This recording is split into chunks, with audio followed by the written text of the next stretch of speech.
Diamond here with me, as always. Hi. Welcome. What do we say, Nick? G'day, USA. G'day, USA, because we know we've got some people from the USA watching our guest today. We thought it would be great to unite all of the salon owners around the world, and because we're all in this together, not just here in Australia, but in the US and the UK and Europe, all around the world. We're suffering from the same dreadful pandemic, and we've all been shut down. It's an interesting time, so we thought that we'd start inviting international guests to have a chat about their situation and what they're doing. And today we're so lucky to have Jennifer. She's a hair salon owner from Texas in the USA. So welcome, Jennifer. We're so glad to have you here today. Thank you, ladies, so much. I'm excited to be here with you and join you. Yeah, we're great to have that lovely accent. We'd love to have that accent with us. So Annie and I are so into the American accent. And like we were just saying before we went live, Annie and I are going to be doing a speaking tour in the States from July this year. So fingers crossed, we're all back on deck and we're safe to travel, because we can't wait to see everyone over in the States and meet everyone face to face, because I know, Jennifer, you've been following us for a while, haven't you?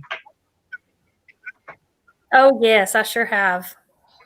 Yeah, so we really appreciate all of our international followers, and we're just so grateful that you could join us today. So Jennifer's got a salon in Texas, and she's had it for a little while now, so she's got quite a strong following, and we wanted to talk to her about, what she's been doing since the shutdown. Now, you were shut down on the 23rd, weren't you, Jennifer?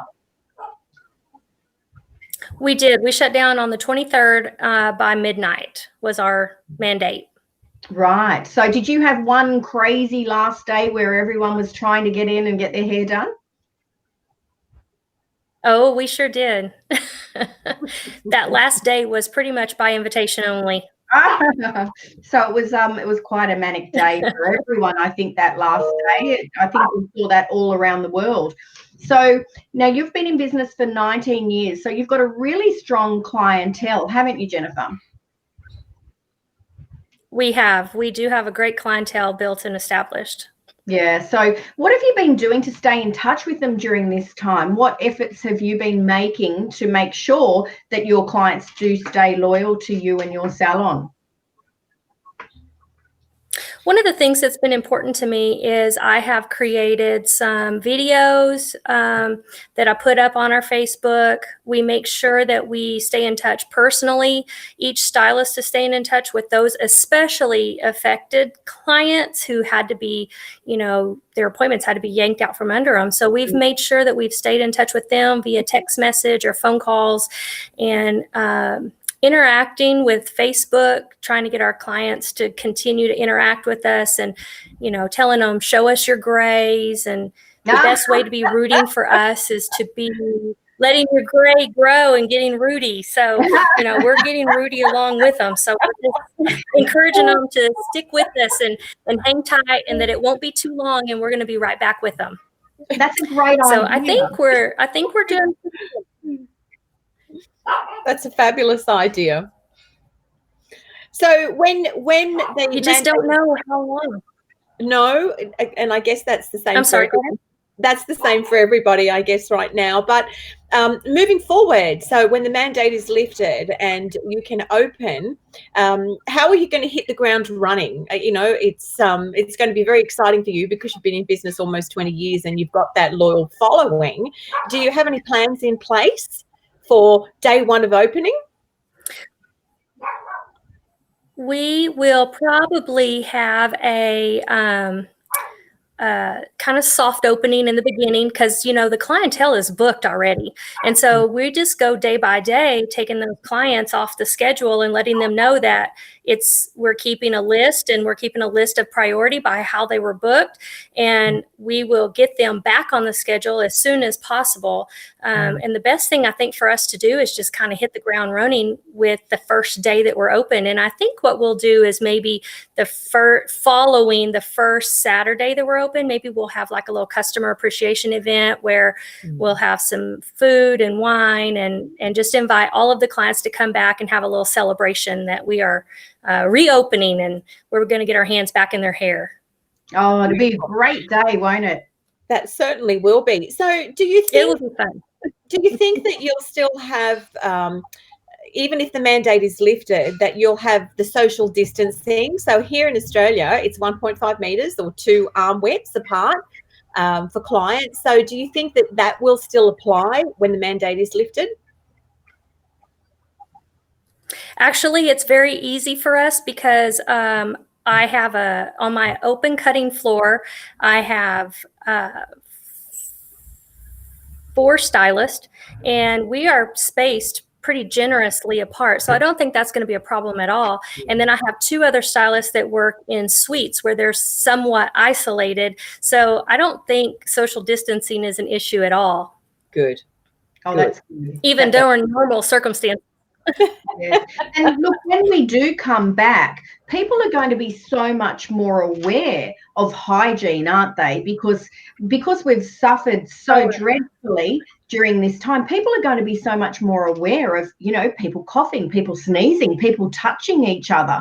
So so it's something that we as salon owners do need to take into consideration long term, because once this is over, it won't just go back to how it was. Things have now changed forever, haven't they? Don't you think, Jennifer? But I do think so. And one of the things that, I think is so important is that the customer always feels like she's in a safe environment. And one of the things that I try to reiterate to my clients during the time before we were closed was that sanitation in a salon, especially in the United States, especially in Texas, it's very, very well defined and mandated on how you are to clean between clients, hand sanitizer, disinfectants that are EPA approved. So I said we're probably as clean or cleaner than a hospital. Yeah, and look, I have to agree with that, because in the States you are legislated. Over here we're not. So it's it's a bit hit and miss, I guess you'd say, Annie. We're not legislated. We don't have to be licensed. So I think that the level of sanitation and hygiene in the States is something that we can definitely learn from, just as a general day-to-day rule in our businesses. Right. I agree. So, the salons that I've worked with and the spas that I've worked with in the States, it's all very stringent, the licensing over there. So it would be interesting to see if that's the way that we head in Australia, especially after this pandemic. But I know that for salon owners here in Australia, we need to be thinking more like America does when it comes to our sanitation and hygiene long term. I would even say that, in salons, in beauty salons, where there's that close face-to-face, contact almost, that, salon owners really and therapists should be wearing masks, don't you think, Annie? Look, I think that almost is a given right now anyway. And I think what COVID-19 has done for the aesthetic industry, and hair, of course, is just made us, and not just us as estheticians, but it's made the consumer now, germaphobe might be going a little bit far, but we're all so much more aware. So there's going to be a different level of expectation now from the consumer perspective, but also from your staff perspective, or the aesthetics or the hairdresser's perspective, because we don't want illness either, because then our income is destroyed. So I think from my side, I'm going to be making doubly sure that when clients come back, that they are actually safe. And we kind of briefly talked on this last week, Nick, about having, even in the short term, having the infrared thermometers, just to make sure that people are not coming in with fever for a start, and making sure when they come in that we have them sanitize their hands before they basically, take a seat in our waiting areas. So I think that It's been a game changer, and it's never going to be the way that it was. Never. And you know what? That's not a bad thing. You're right. Yeah. It's not a bad thing. And right. It is eye-opening. Yeah, it's an absolute eye-opener. So when you go back, so fingers crossed for you that they do say you're allowed to reopen tomorrow your time. Will you be taking any measures to ensure that your customers coming into the salon are safe? Oh, and more than that, Nick. Yes, we do. The staff are safe. Exactly. And that's my priority first, is to make sure my staff stays safe. We don't want anybody sick. So one of the things that I have provided in the salon, of course, is hand sanitizer available to customers, and, of course, hand washing in the restrooms, but that we do have thermometers where we can take temperatures, forehead temperature, before, if a client kind of even looks like they're, you can tell by someone looking at them if they're not feeling well. So we'll just take temperatures if we need to. Sorry to interrupt there, but the problem that we know with this is that we're contagious without having symptoms. So we can't rely on the fact that somebody might have glassy eyes and they just don't look quite right. So I think that it has to be a blanket rule for everybody, in my opinion, and it can be done with respect to the client. When they come in, just by asking for permission, we're trying to keep everybody safe here. Would you mind if we just took a quick temperature before you popped in? So, something, and any person in their right mind is never going to object to you trying to keep, or us trying to keep everybody, including ourselves, safe. In fact, they would expect that's exactly true. Yes, I totally and completely agree. Yeah. And that's why we are not doing at-home hair services either, is because if we go into one person's home, say someone in that home becomes infected, then we leave with that. And if we go to 2 other people's homes, then we travel and carry that into the other homes. And so that's why we have just really put our foot down that we will not jeopardize, 1, our license, and 2, risk getting sick and spreading it to other clients and taking it to their home. Are you seeing a salon owner same here over there? Am I seeing? I'm sorry, ask me again. Are you seeing salon owners being fined over in the USA? Because we're getting salon owners fined here. I haven't seen anyone personally be fined at this point yet. There are still some salons in the USA that are able to still work, and I'm not sure exactly how or why that's happening, but there are some. I think in Florida there are some salons still open.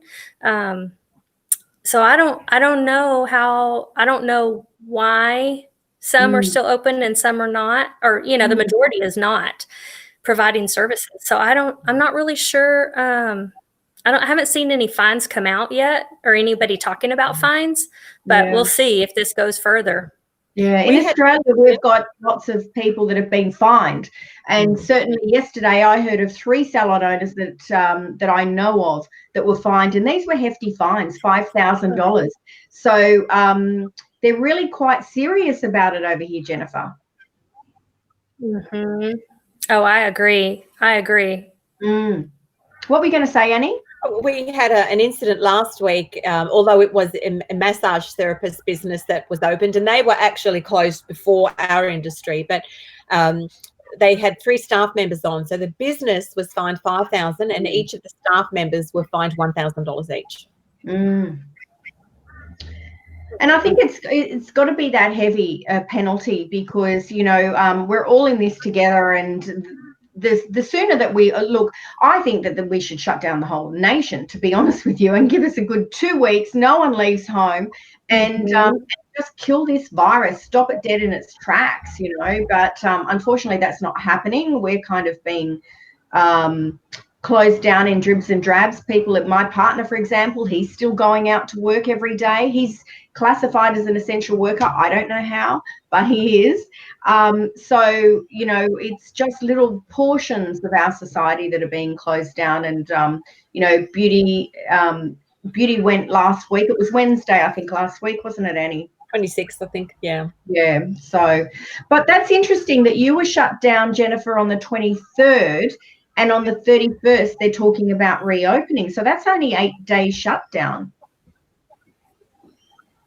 Yes, that was the first mandate that passed.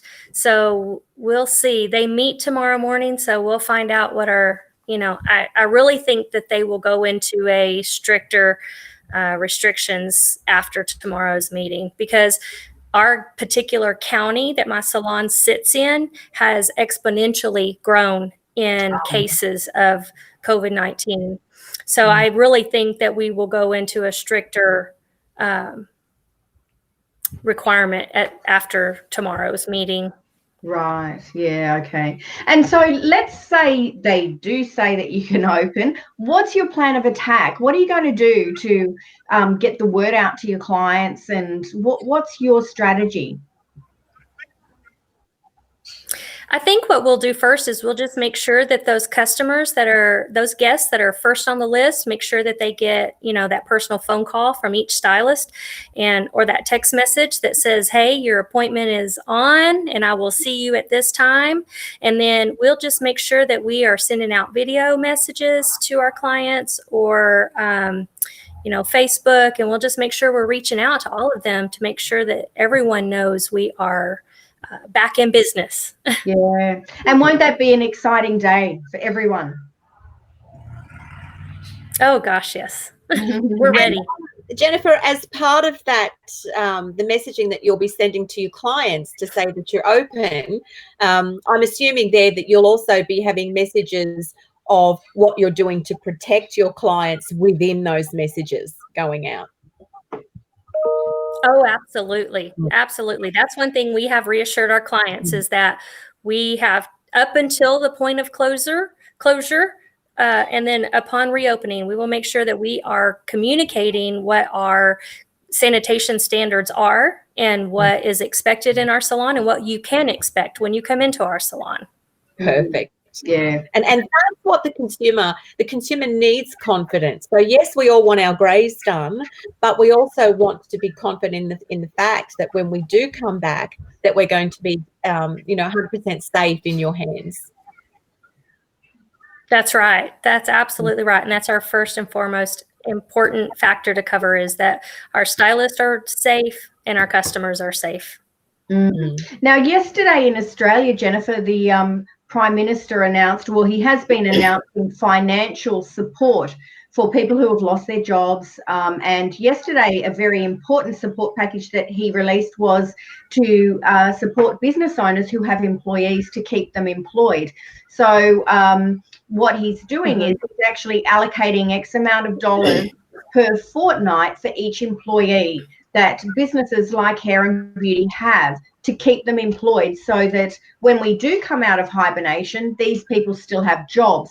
Has your jurisdiction done that for you? Your government supported you financially in that way? Yes, there has been a release by the United States government that was a $2 trillion package. It's one of the biggest packages ever approved.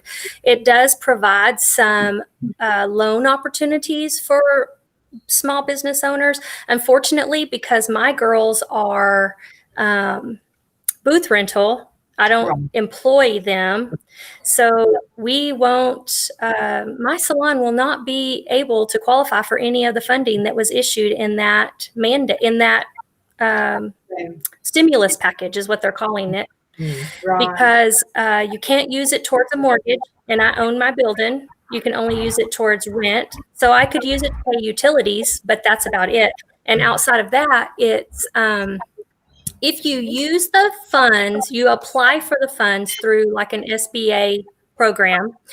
If you use the funds for utilities, rent, and salaries, then it's a forgivable loan. They forgive the debt and you don't have to pay it back. But if you use it it's not permissible on a mortgage, and I don't have employee salaries. So, because my girls are independent contractors.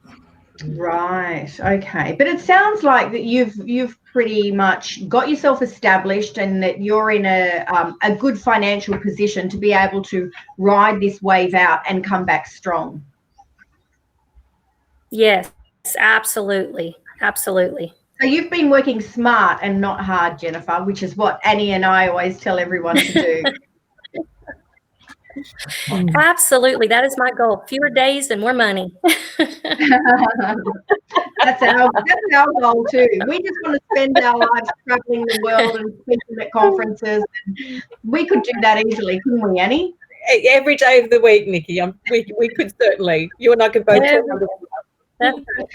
So I want to say thank you so much to our friend Jennifer from Texas, USA. It's been great chatting to you and hearing what's happening over there in the States. And I know that Annie will join me in wishing you all the luck in the world. Absolutely. And we want you to stay safe and stay healthy. And we know that you're going to come back stronger than ever before. So good luck, Jennifer, and we'll be in touch.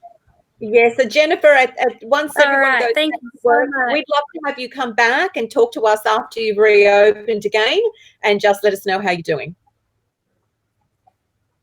Absolutely. I'd be delighted to. Beautiful. Thank you for your time. Thanks again, Jennifer. Thanks for joining us. Bye. Thank you so much. Bye.